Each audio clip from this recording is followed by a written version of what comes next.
What if I told you the reason your money disappears every month isn't because you don't earn enough, but because your system was never designed for the world you're living in right now? You get paid, you feel in control for a moment, and then slowly, quietly, your balance drops. Not because you're careless, but because the rules changed. Prices changed. Behavior changed. But your plan didn't. And in this video, we're going to fix that step by step, with a system that actually works today. Here's the reality, based on verified US data, not opinions, not guesses. As of early 2026, inflation in the United States is sitting around 2 to 3% year over year, according to the US Bureau of Labor Statistics. That sounds stable, almost harmless. But here's the part most people misunderstand. Inflation slowing down does not mean prices are going down. It simply means they are rising more slowly. So when you feel like your money doesn't stretch the way it used to, that's not a mindset issue. That's math. Now pause and think about this for a second. Food prices in the US are still rising year over year, and eating out continues to increase even faster than groceries, based on CPI data from the same source. Energy costs, including electricity and natural gas, remain elevated compared to pre-2020 levels. At the same time, US household debt has reached historic levels. Over $17 trillion total, with credit card balances exceeding $1 trillion, according to the Federal Reserve Bank of New York. And here's the uncomfortable question you need to ask yourself. If people are earning more than ever, why are they also deeper in debt than ever? The answer is simple, but most people avoid it. The system they're using to manage money doesn't match reality anymore. Traditional budgeting assumes leftover money. It assumes control at the end of the month. But in today's economy, if you wait until the end, there is nothing left. That's not failure. That's design.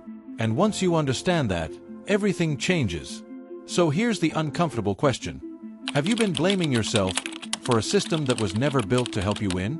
So instead of asking, how do I save what's left? You need to flip the question. You need to ask, how do I assign every dollar before it disappears? That shift alone is the difference between people who struggle and people who stay in control. And this is where the system begins. Because the moment you give your money direction, it stops controlling you and starts working for you. Imagine someone earning $4,000 a month after tax. Not rich, not struggling, just average. Now instead of guessing where that money goes, every dollar gets a job immediately. Around 60%, roughly $2,400, covers essential costs like rent, groceries, transportation, and utilities. That number isn't random. It reflects current spending realities, where housing and basic expenses consume the majority of income for most households. But here's the hook. If your needs are creeping above that level, it's not just a spending problem. It's a structure problem. And ignoring it will keep you stuck. So ask yourself, are you managing money, or just reacting to it every single month? Then comes the part most people lose control over, the lifestyle layer. About 20% of income, in this case $800, is allocated to wants.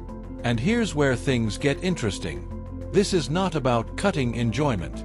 This is about containing it. Because without a defined boundary, lifestyle spending expands infinitely.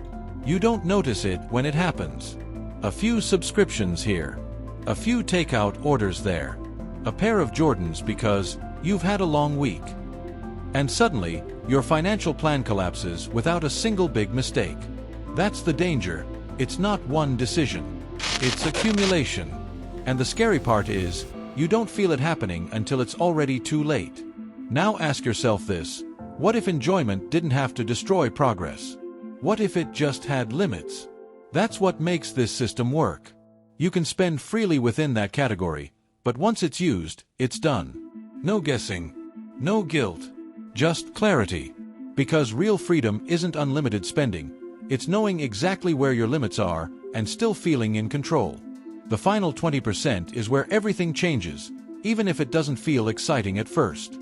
This portion, another $800, is directed toward your future. That includes savings, investing, and paying down debt.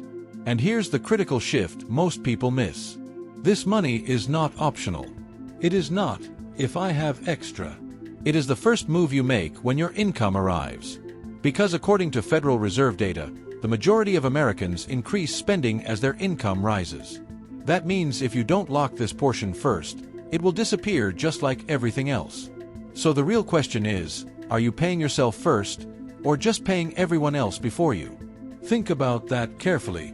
The difference between someone who builds wealth and someone who stays stuck is not income level, it's order of operations. One person spends first and hopes to save later. The other saves first and adapts their spending around what remains. Same income, completely different outcomes.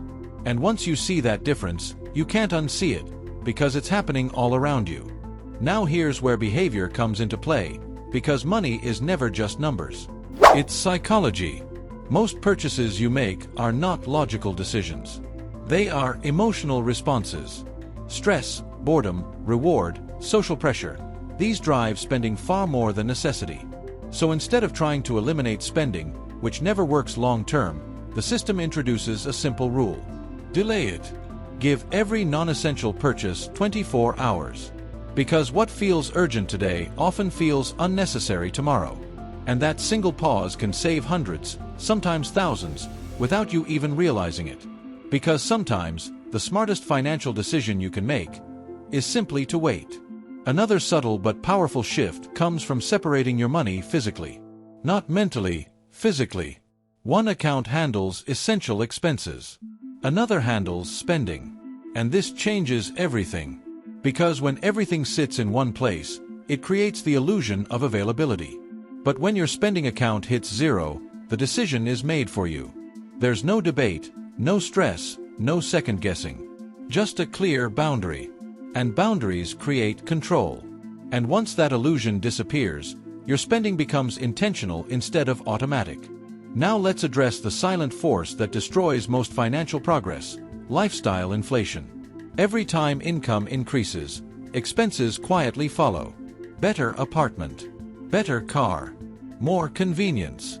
And before you realize it, your higher income hasn't improved your life, it's just upgraded your obligations. So here's the rule that protects you. Every raise gets split. Half improves your lifestyle. The other half strengthens your future. That's how you grow without staying stuck. Because if your income rises but your habits don't change, nothing actually changes. And then there's the part people don't think about until it's too late: unexpected events. Car repairs, medical bills, sudden emergencies. These are not rare events. They are guaranteed over time. And without a financial buffer, every one of them becomes debt. That's why the first milestone isn't investing or building wealth. It's stability. A basic emergency fund, followed by a larger cushion covering several months of expenses. Because when you remove the fear of unexpected costs, you gain something far more valuable than money: peace of mind. And that peace is what separates constant stress from real financial confidence. Now step back and look at the system as a whole. It's not complicated. It doesn't require perfection. It doesn't demand extreme sacrifice. It simply aligns your behavior with reality. Income comes in, priorities are handled first, lifestyle is controlled, and future growth is protected. And because it's simple, it's repeatable. Month after month, without burnout. And the systems that win long-term are never the most complex. They're the ones you can actually stick to. So here's the real question you need to ask yourself. Not, can I afford this? But, does my system support this? Because one question keeps you reacting. The other puts you in control. And the moment you start asking better questions, your financial life starts giving you better answers. At the end of the day, budgeting isn't about restriction. It's about direction. It's about deciding where your money goes before it decides for you. And once that shift happens, something surprising follows. You stop feeling behind. You stop feeling stressed. You stop guessing. And for the first time, your money starts working the way it was supposed to. And that's the moment you realize you were never bad with money. You just needed the right system. If this video changed how you see money even a little, you're already ahead. Now apply it, stay consistent, and take control. If you want more real-world breakdowns like this, make sure you like and subscribe.